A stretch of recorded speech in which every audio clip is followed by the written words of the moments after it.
Jay Shear. Jay Shear. Jay Shear. Jay Shear, business consultant. Jay Shear. Jay Shear Business Consulting.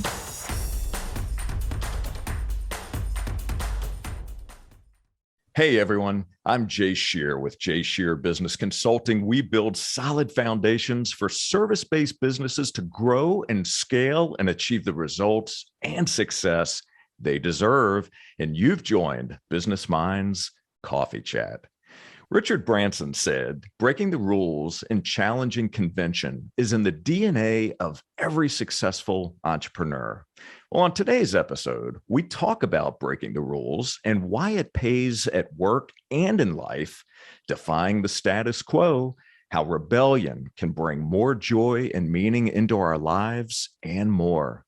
Our guest is a tenured professor at Harvard, a behavioral scientist and award-winning researcher whose work focuses on how we behave and make decisions. She's a speaker, author, consultant, and advisor. She's one of the world's top 40 business professors under 40 and one of the world's 50 most influential management thinkers. Her work has been featured on CNN and NPR, as well as in The Economist, New York Times, Newsweek, and others. And if that's not impressive enough, she also loves to race motorcycles. Well, please welcome Francesca Gino. Francesca, it's great to see you. Thank you so much for being here today. It is so wonderful to be talking to you, Jay. Thank you for having me. It is my pleasure, and I'm super excited about this conversation. So let's jump right in. You know, I'm curious, right off the bat, what words would you use to describe yourself? I would say that I am a curious scientist. Probably those are the first two that comes to mind. And then a busy mom. Those are two others that come to mind since I have 4 small children. But curious scholar for sure. Wonderful. I love that. So I always think it is interesting to learn more about someone's background, learn more about their origin story, so we can get more context around who the guest is as a human being and what shaped them and created the person who they are today. So take us back, if you will, to where your story begins to unfold. And while you're doing that, if you could share some of the early experiences that you had and maybe some of the beliefs that you had early on that have shaped you and the work that you do today. I love the fact that you're bringing me back to my Italian roots where it all started. You're asking a question that I've asked myself a lot, since it's a little strange that given that I grew up in a small town in the middle of nowhere in Italy, I ended up in Cambridge, Massachusetts, working at Harvard, marrying an American man, and ended up with 4 children. I think that what I put on my lifeline in terms of thinking about experiences and people who really shaped me, one of them would definitely be my dad. So I have these memories of being at my desk in my home in Italy, studying and sort of repeating whatever it is that I was reading at the moment, and having my dad in the back working, asking a lot of questions. So while I was repeating what I was reading, was asking questions about, why do you think that was the case? Or why do you think that happened? And I think that instilled a lot of curiosity in me, always not taking things for what they are, but always saying, why is that the case? Or why am I taking that for granted? Fast forward many, many years later, I found myself learning about the life of an Italian chef. Now, I'm a professor at Harvard. I've been lucky enough to have all sorts of mentors that helped me along the way. And I discover this person whose name is Massimo Bottura, and he's an Italian trying to reinvent traditional Italian dishes. I would say that his story also impacted me and my thinking because, again, in a world where we're used to take ways of doing and working for granted, he was doing something different. And being an Italian, I knew how much courage that took. He was going against recipes that have been passed on for centuries. And so he inspired me to not only learn from him and learn more about his stories, but really paying attention to people who are out there in the world with that level of curiosity, wanting to change things for the better. And so I'm going to refer to those two as really important experiences and people in my life. Shaped a lot of my thinking and way of being. Well, I thank you for sharing that. And we're going to dig a little bit deeper into those examples. So let's first go back. You know, you're reading when you're younger, your father's there and asking you questions about what you're reading, which I think is a great way to continue to learn and ask ourselves better questions and really think about why this information that I'm consuming is so meaningful, why it connects with me, and then how can I use it? So what types of books were you reading at this point? What were you interested in? What was most important to you? It's funny, those were all school-related books for the most part. And then I love to read novels. But the type of questions that my dad posed are all related to schoolwork. It's just he didn't want me to accept what was on paper. He wanted me to explore and connect with the content at a different level.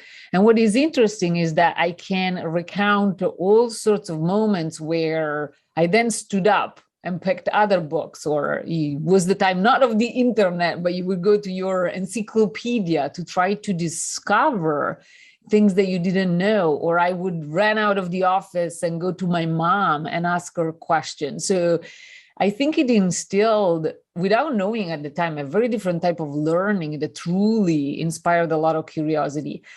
As a parent now, I think of that very carefully. Often children, at least my own as well as others, come to me with all sorts of questions, and rather than just giving them answer, I ask them questions back. I say, why do you think the sky is blue? Or why do you think we need to pay for things? And it's a way to engage, as you said, with information differently. Yeah, I love that. It makes me think of the Socratic method, where we just keep peeling back the layers to understand why. Why do you think that way? Why is this important? And just keep asking those questions. And it really forces us to think very differently than just surface level thinking. So I love that example that you gave. And so you learned a valuable lesson there from your father, clearly. What were some lessons that you learned from your mom early on as well that have just stayed with you? When I became a parent for the first time, we had our first child. After a few months, I sat down and I wrote this long, I think it was 11 pages long, letter to my mom, because I didn't realize how much effort, energy, care, focus, all of it went into creating another human being, but then helping them grow and being there for them. And so one of the things that I've learned from my mom, which is pretty incredible, is this idea of patience and being there. So I remember times when I was a teenager, or I started going out with friends and it was past 9 p.m. Every time I went back home, she would be there ready with tea or chamomile waiting for me. And at the time, I sort of didn't pay attention to it. But now thinking back, it was her way of saying, let's sit down and talk. And if anything during those nights out came up, we could talk and connect at a different level. And I just loved how she taught me through those moments the importance of being there for each other, whatever moment that was, and how much it takes for the other side, in this case, our kids, wanting for that to actually happen. So this 11-page long letter and a lot of thank you in it, but also a lot of reflections on things that she did very naturally that I didn't realize at the moment how impactful they were and what they were teaching me. in those moments. Now, was this a letter that you wrote to your mom for yourself, or did you actually provide it to your mother? I did send it to her. It made her cry. And then I said, I'm really sorry that it took so long, 30 years for me to actually have this type of conversation with you. I hope that at least one or two of the children, when they get married, they have children of their own, they're going to reflect back and have the same opportunities and willingness to say thank you back to us. Yeah, I'm sure they will. Love to see. Yeah, it's interesting as I reflect back, as I'm listening to you share this story and thinking about how long it took you to get to a point where you could express that gratitude and share that in letter form. I went through a similar experience where I had a difficult time saying thank you and expressing my heart, expressing my gratitude. And it had taken years to get to a point where I truly could begin to express that the way that I wanted to. So I feel you on that, but it's good that you've arrived now, right? So we learn valuable lessons throughout life. That's exactly right. And the two are actually, interestingly, they're related. I think, took for granted that good parents are there, always present to help you out if needed, when in fact it's choices that people are making on how to show up for each other. And so I really appreciated that of my mom. Yeah, amazing. So born in Italy, how do you get to the US? When did you come to the US? And what was that experience like? But before you answer what the experience was like coming here, what was the catalyst for coming to the US? I had started a PhD program that was experimental. And so the idea is that it wouldn't be an Italian PhD program. Everything was set to be in English. And at some point, your second year, you had to go somewhere else outside of Italy to take classes or to work on your dissertation. And really by chance, I decided to apply to be a visiting fellow at Harvard. So coming as a visiting student. And the idea was to come here for 6 months and then to go back to Italy, finish what I was doing, and hopefully find a job as a professor in one of the Italian institutions that I knew. Mm-hmm. And the suggestion to come to Harvard really was made by a professor at the time that I was working with. I didn't have a lot of knowledge of the system of ranking that exists in the United States. In fact, coming from a small town of 2,000 people, I knew nothing about all of that. But I came, and I remember quite vividly landing in Boston the day I arrived, and this was now over 20 years ago. And I was excited, and with the help of friends that were connected to this colleague who suggested the idea of coming here, I enlisted myself to take some classes at Harvard. And there were a couple in particular that I thought were eye-opening. One of them was a decision-making class that Max Beseman was teaching at the time. And then another one was a psychology class that Daniel Wagner, who unfortunately passed since then, was teaching. And they were all about how these people, all of us, make decisions, how sometimes these decisions make very little sense, and what we need to know from a psychological perspective to understand that and how we can make decision-making better. I was just fascinated, not only by what we read, what we discussed in class, but also from the realization that you could be one of the people making this science, being the one running studies, being in organizations, understanding decision-making. And so I just fell in love with the subject. And I think at the time, I really didn't realize where I was. And so I was really not confident, but it didn't take me a lot to just to show up at these professors' offices to ask questions or wanting to learn more. I wasn't intimidated by their stature or by the fact that they were famous professors at Harvard. It just didn't sink in as something that had to be a fear. And these people ended up being incredible mentors. And so when I turned, this might be a good story for you. When I turned, was it 40? When I turned 40, a couple of years ago, I was teaching in the morning. I walked back to my office, and as I opened the door, there was a big celebration from some of my doctoral students. And one of the people there was Max Beseman, who ended up, as I said, being a great mentor. And he was the professor who taught me that decision-making class. And Max decided to show up for the class with this long email, which was an email I wrote to him at the time I was taking his class. And so he starts reading, and it's almost incomprehensible what I was saying. Like what was written made no sense, lots of errors. And after about a paragraph and a half, he stops and looks at the other students and colleagues in my office and said, look, as it's probably clear to you by now, she didn't make a lot of sense in what she was saying 2 decades ago. And so if she made it, you all should be confident that you're going to have great careers. And everybody burst out laughing, and then we ate cake.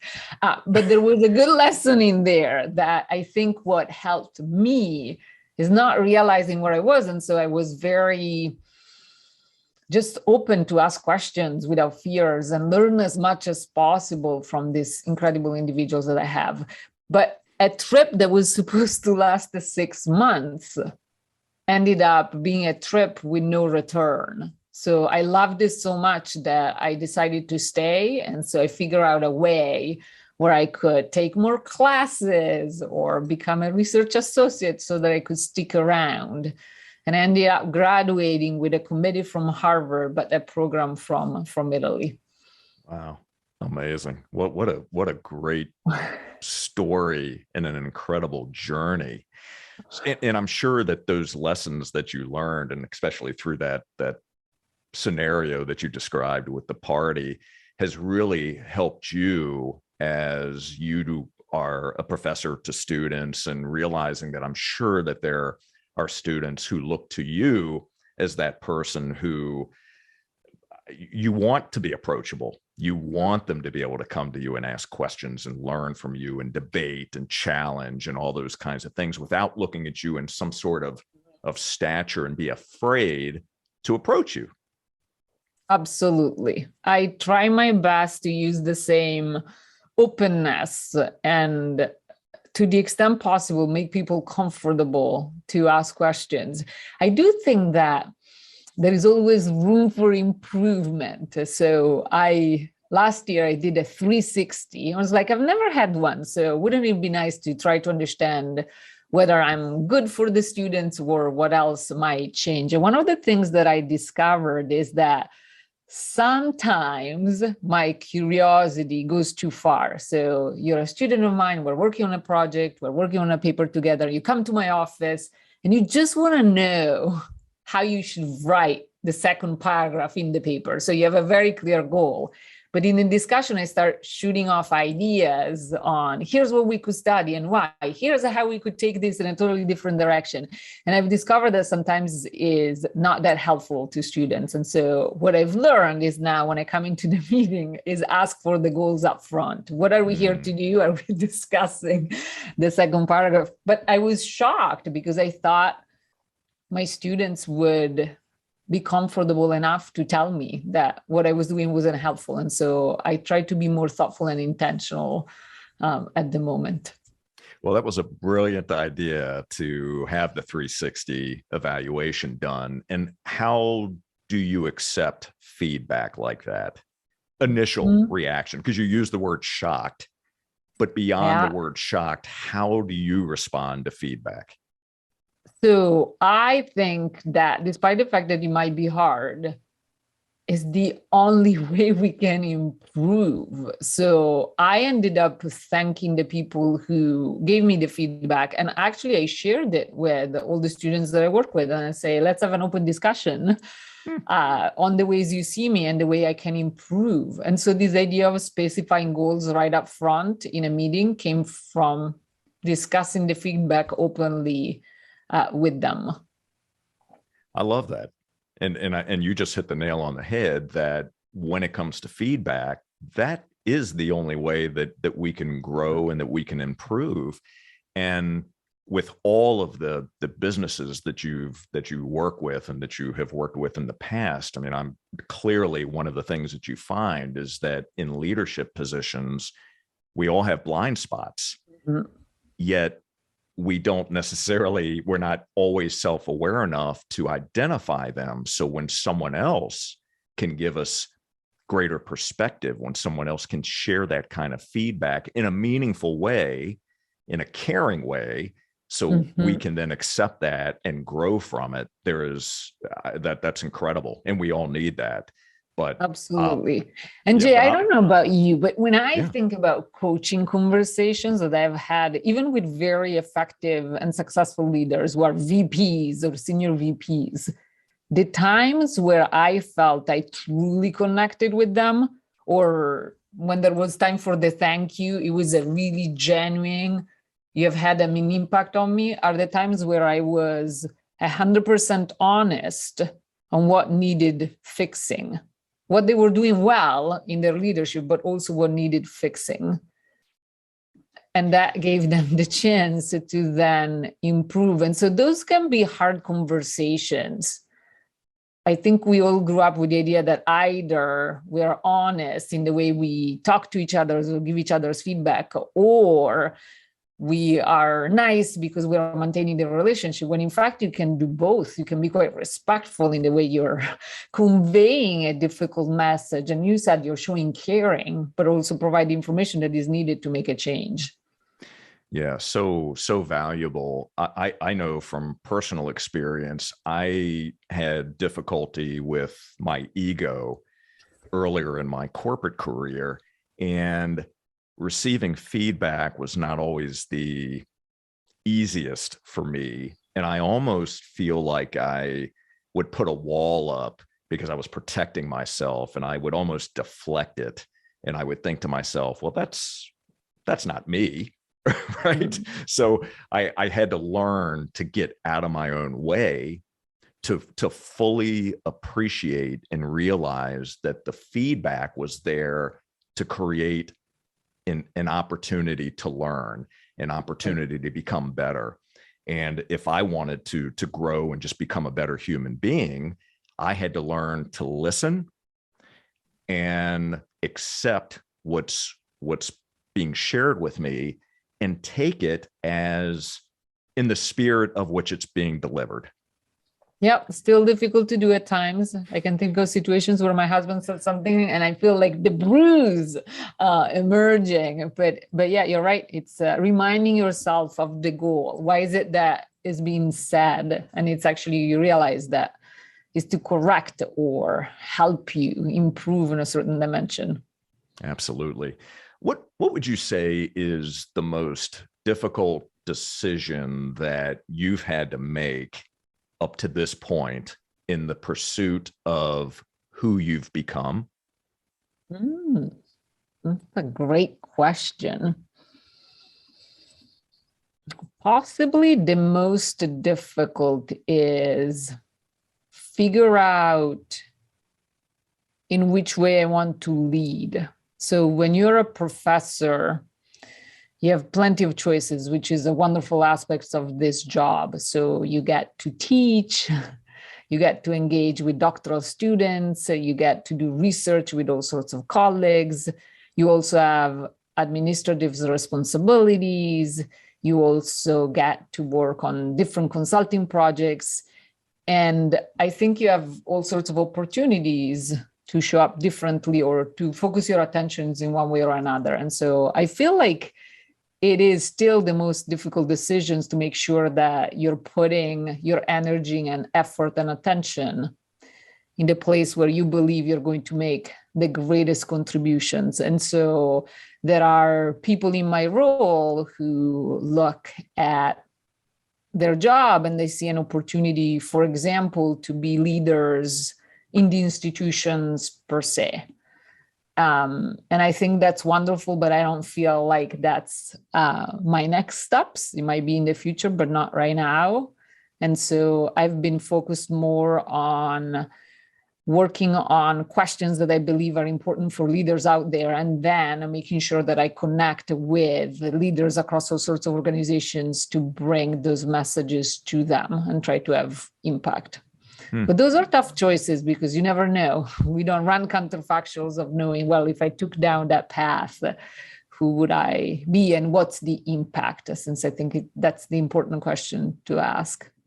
So of all of the areas of responsibility that you have, what can you identify one particular area that brings you the most joy and fulfillment? I would mention three that to me are quite related, or you can put them down to two. Is the first one would be being out in organizations or talking to leaders and really understand what they're struggling with, and then put those struggles under the lens of research. Try to understand why is it that their struggles and how we can improve or come up with tools and solutions to those struggles. And then to end up the virtual circle, if you will, to bring that learning back to the leaders. And so whether it is through a talk, a book, or teaching, I love those connections that help people feel thought-provoked and inspired enough to show up at their work differently in the way they lead or in the way they approach their job. Beautiful. Well, speaking of research and spending time in organizations and books, I want to switch topics here for a moment and talk about your most recent book, which is called Rebel Talent. And you argue in that book that the future belongs to the rebel, and that there's a rebel in all of us.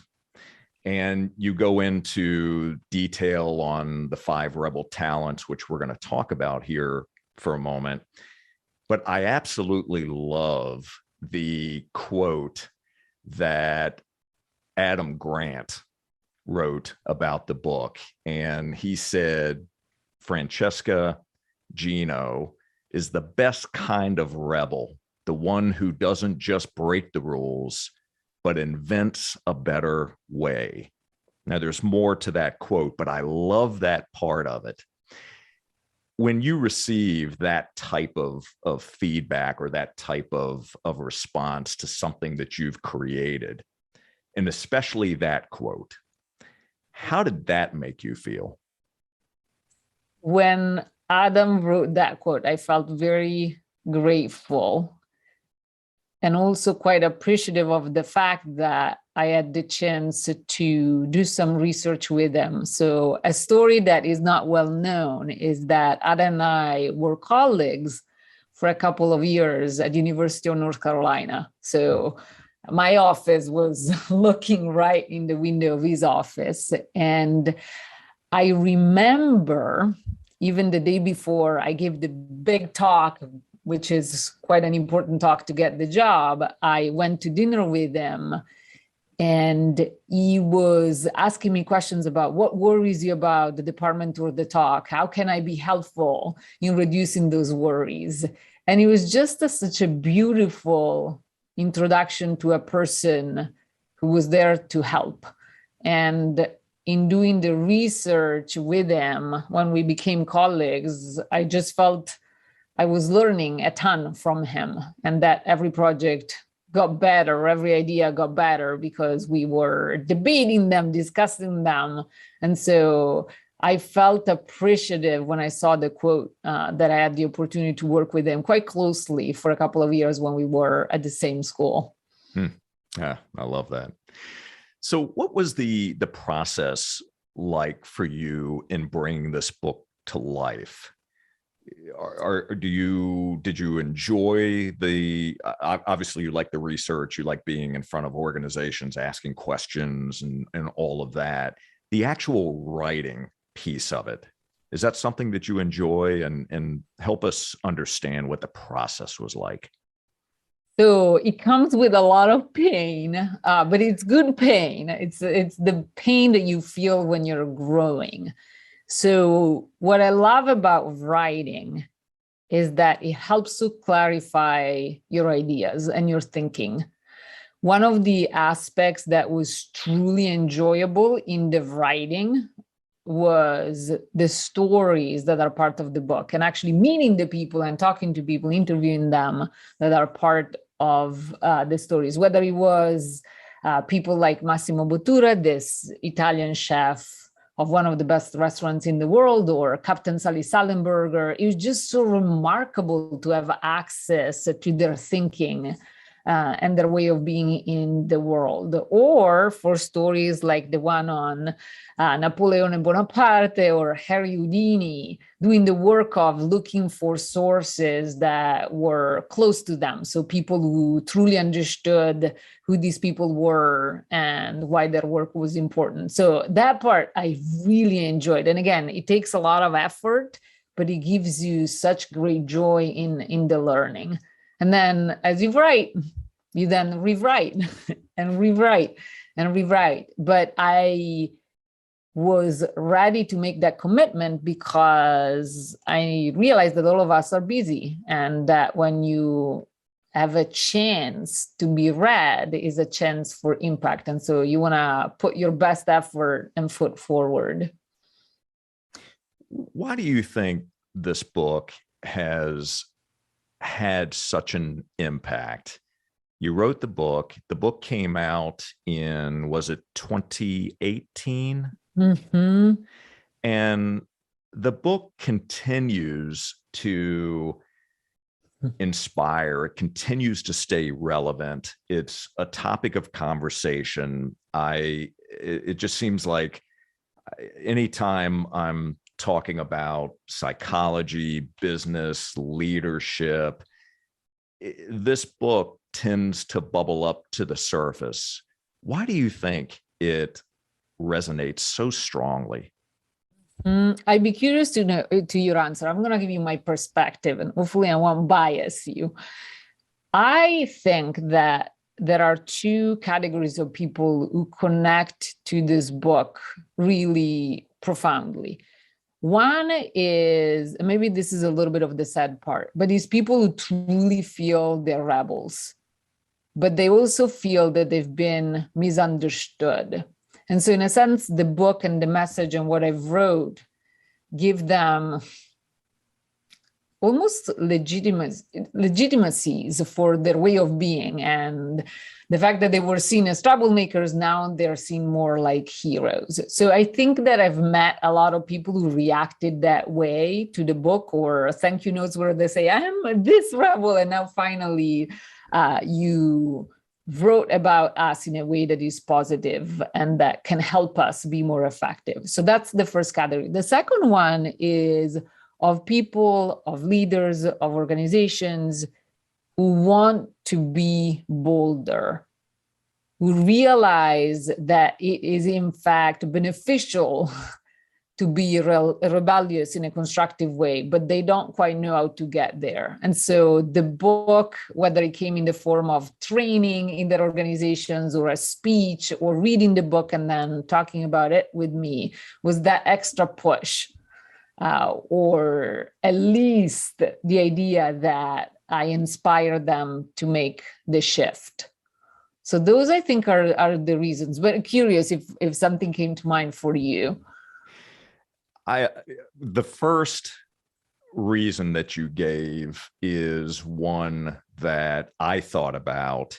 You articulated it much better than I could have, but it was one of those that help to clarify and give not only meaning, but at least you know that it's okay to be a certain way, and that not only is it okay, but it also can create an amazing bright line and can lead to great success in life and business, and that it's not something that you should keep in a drawer or under the table. Express it. If it's who you are, if it's part of who you are, if you work to cultivate different ways to have that rebel mentality, do it. Go for it. But for the listeners and those that are watching this right now, I want to make sure, if they haven't already read the book or they haven't been exposed to it, define for us what a rebel is and what a rebel isn't when it comes to your description and this book. Absolutely. And it gives the reason for why I wanted to write the book. We usually think of rebels as the dark side. So we think of the troublemakers, or we close our eyes and we see those colleagues who tend to be really annoying. They push back when it's not needed. They're contrarian. Sometimes we call them jerks or show-offs. And the type of rebels that I was writing about and I wanted to focus on are people who are pushing the boundaries. They're pushing on rules that in fact needs to be changed. And they're doing so in a way that is positive and constructive. And so when I think about people who really are able to be innovative, not take the status quo for granted, but they're able to push for something different that is better, I think of these rebels. And so the book is about them and how we can all embrace our inner rebel. Love it. Now, I gave a quote at the beginning by Richard Branson. Mm-hmm. And in that quote, he talks about breaking the rules. He talks about the fact that breaking the rules is part of the DNA of any entrepreneur. Do you agree with that quote? Do you agree that in order to be a successful entrepreneur, that we need to be able to push the boundaries and break the rules? It's interesting that when I gave talks or taught about the ideas in the book, often people say, oh, entrepreneurs are rebels.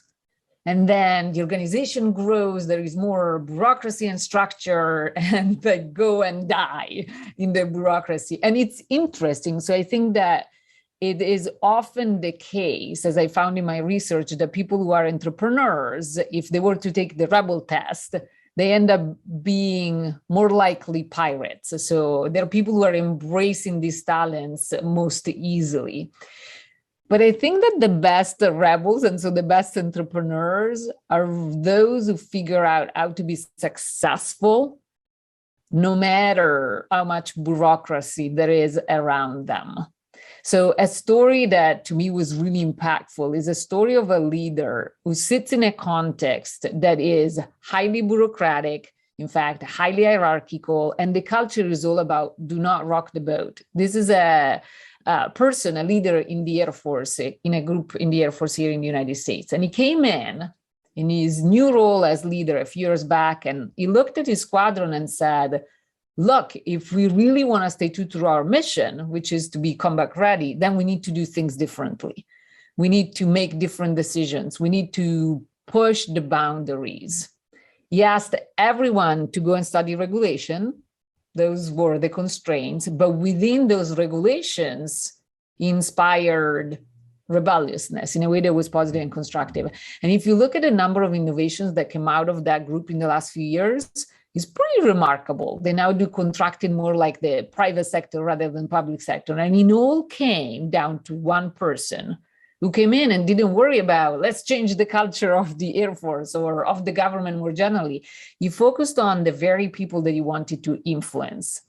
I ended up spending quite a bit of time with them, studying his squadron. They're quite interesting. They are mostly pilots who fly spy planes. So they go 70,000 feet above the ground to take pictures for intelligence. But what was most remarkable is seeing the energy in the people in his squadron, the joy for the work that they're doing, this sense of great purpose in achieving the mission. And again, it came down to one person showing up differently for them and giving them this freedom to be rebellious within constraints.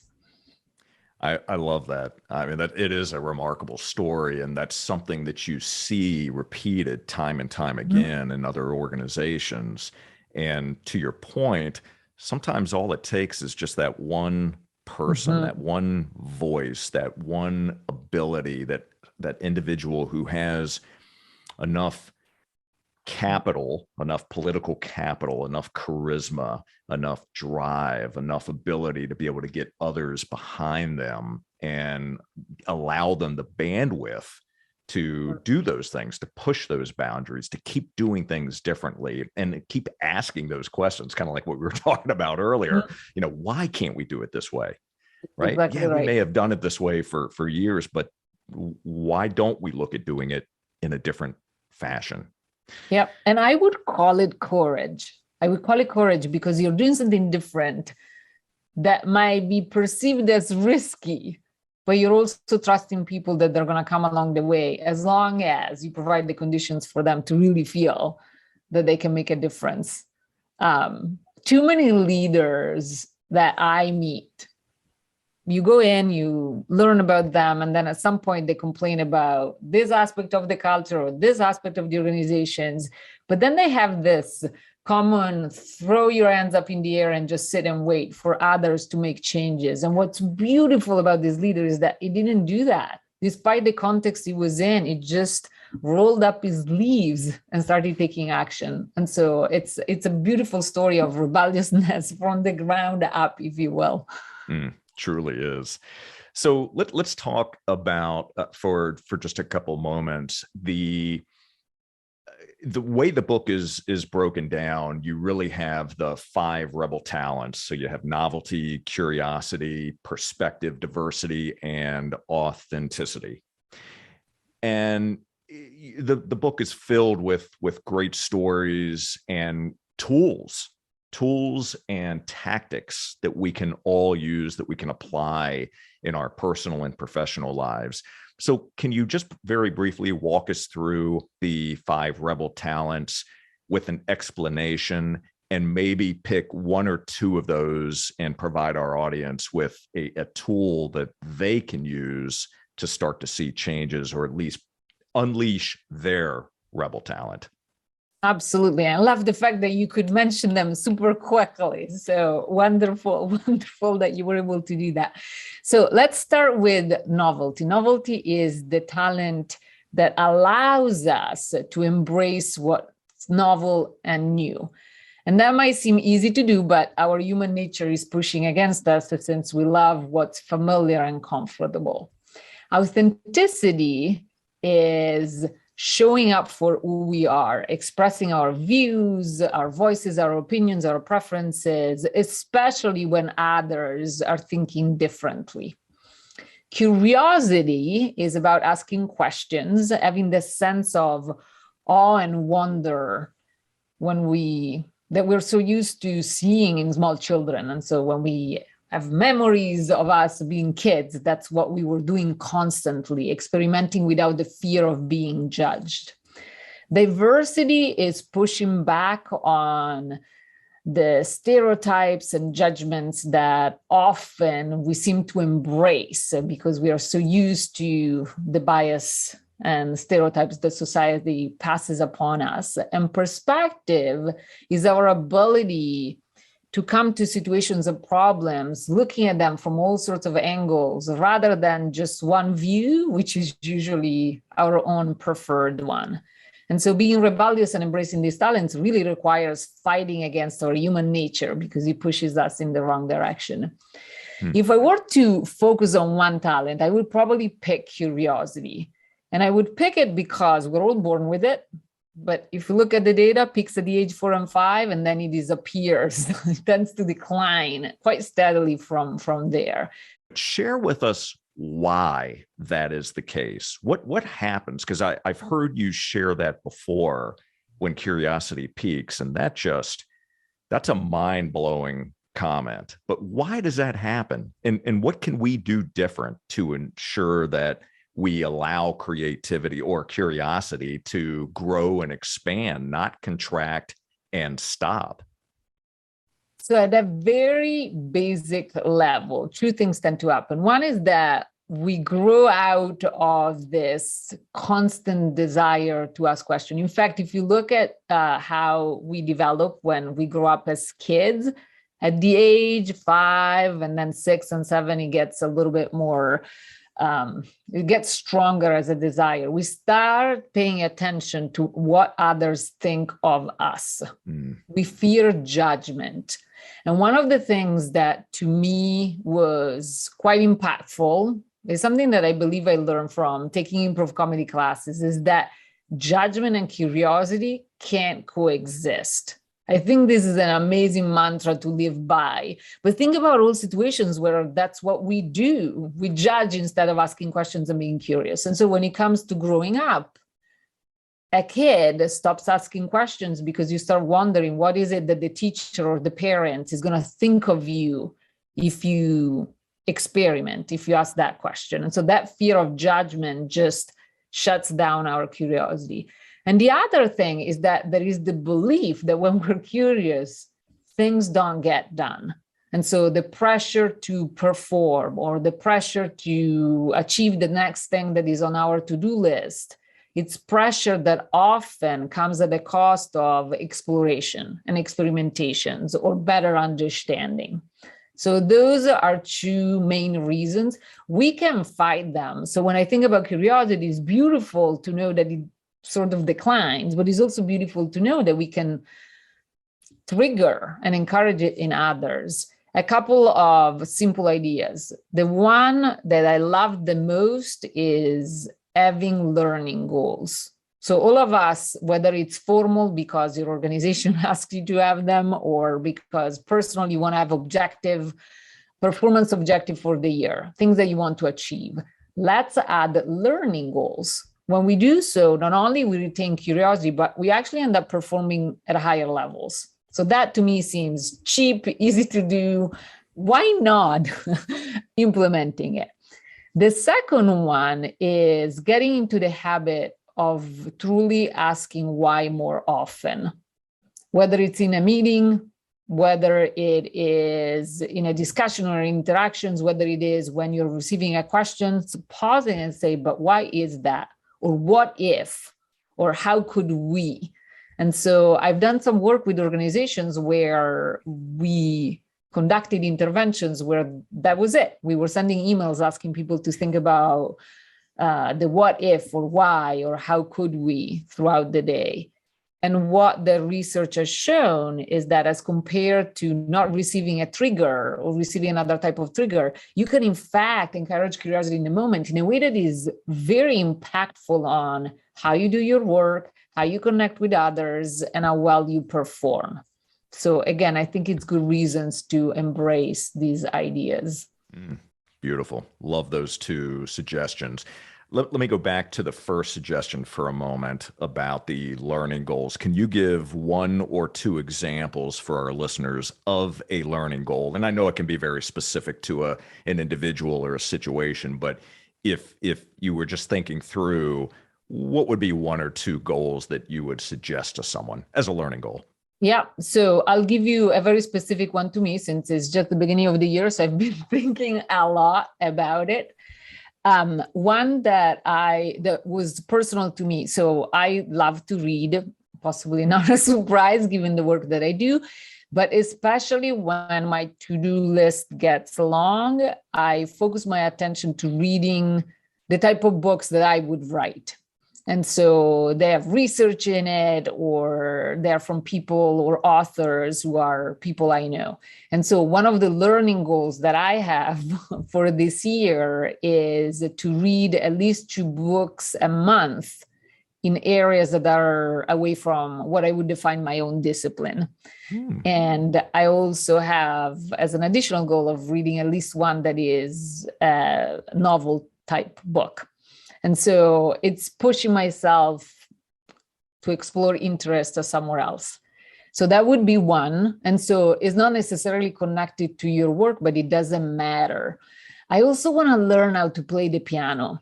Now, confession here, it was the same learning goal as last year. And what I think I made maybe the first step and a half, but really far away from playing a beautiful song to you. But my kids are learning, and I thought that it'd actually be really nice as a way to learn from them and putting them into the teacher's positions. And so I've been enjoying making progress towards that goal.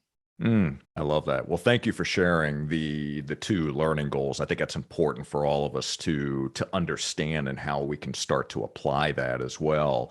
And I have no doubt in my mind that since you have made the goal, you know what happened last year. This is your year to learn piano. So get it done. You'll figure it out. Get it done. We figured it out. There is a third. I have a third. It's my last one. It's somewhere in between, since I think it's work related, but not so much. I want to learn how to be an effective board member, the ones that are truly impactful and that you're happy to have on your board. So there are lots of ways that I have listed to allow me to get there. So they can be quite varied, as you can see. Oh, I think that's wonderful, though. I love that. You and I are going to have a conversation another time to dig a little deeper on that particular learning goal, because that's certainly something that I ruminate on as well. And how can I be a better board member? How can I create more impact? How can I give more to this organization? So I love that. So I'm going to encourage everyone to go out and buy a copy of this book. We're obviously going to provide links because you go very deep into these areas. And obviously in this conversation, we've only just been able to touch on the surface, but there's so much great information in there for all of us to learn from. So we'll definitely link to that. So a couple quick things for you. First of all, the Rebel assessment, or the Rebel talent assessment that you created, I took that assessment. We're going to link to that as well. And my Rebel type was the climber. And there are 4 different Rebel types. Everyone should go take this assessment because it's really interesting. I was paying very close attention to how you worded the questions, and it almost seemed to me very similar to a personality test in a way, the way that the questions were structured, but there was a lot of thought behind that. And what type of Rebel are you? You know what? I don't know, because I was the one who created the test, and I thought that it wouldn't be a sincere effort for me to take a test that I know so closely, but maybe it's been a few years, so I should try it out and see where I end up. I'll let you know. Please do. What do you think how do you think others perceive you in terms of being a rebel? Have they shared with you what kind of rebel they think you are? So often I get, as a feedback or half compliment, depending on how you code it, I am told that I'm a highly curious person, and that the belief is, in fact, I have $100 bets on the fact that I am going to come out as a pirate. Aha. Okay. It's going to be interesting to be seen. Well, please do let me know what you come back with after you finally do sit down and take that test, which will probably happen after you learn how to play a concerto on the piano. So as we wrap up, please share with us where we can connect with you, consume your content, and just get more deeply ingrained into your world. Absolutely. I am a person who tends to answer requests or emails, but there is a website. The book website is rebeltalents.org. I also share a lot on social media, well, a lot to be seen, but on LinkedIn especially, as well as Twitter.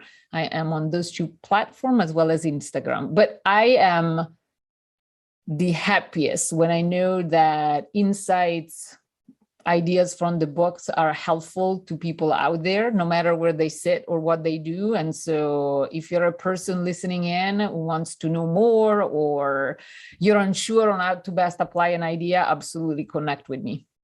Perfect. Well, we're going to provide links to all of your social platforms, to your website, to purchase your books in the show notes. So here is my final question to you. What is, outside of your family, what is one of the greatest gifts that life has given you that you didn't realize at the time?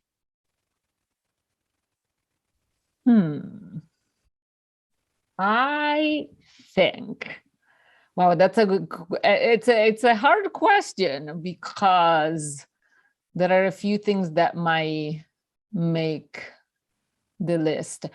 I would probably say that there are a few of the people I've met, so I can't point to one, but it would be connection. The answer would be connections. The people I had the chance to meet through my work are people I learned a lot from. So usually when you show up for a case study or a consulting project or a speaking event, you're always thinking about, I give something to the audience for them to change their way of thinking of doing. And what I've come to realize over the years is that those are connections that allow you to learn a ton. And so I'm very appreciative of that. Beautiful. I love that. What a great response. Well, Francesca, thank you so much for joining us today on Business Minds Coffee Chat. I am truly grateful for the opportunity to have this conversation. Thank you for your generosity, for sharing of your wisdom, for bringing your incredible work to life. And I look forward to staying connected with you and maybe digging deeper on a couple other topics here in the future. But thank you so very much. It was such a pleasure, Jay. Fantastic questions, great conversations. So I'm the one who's grateful and thankful to you. Much appreciated. And for all of you, thank you so very much for watching and listening. And do us a favor, take a moment to subscribe, rate, and leave us a review. We would love to hear one or two key takeaways from this particular episode. And to enjoy more episodes and to learn how Jay Shear Business Consulting can build a solid foundation for your service-based business, all you have to do is visit jayshearbusinessconsulting.com. And until next time, keep learning, keep growing. Pick up a copy of Rebel Talent and apply the lessons learned. And we'll see you on the next Business Minds Coffee Chat. Take care. Jay Shear. Jay Shear, Business Consultant. Jay Shear Business Consulting.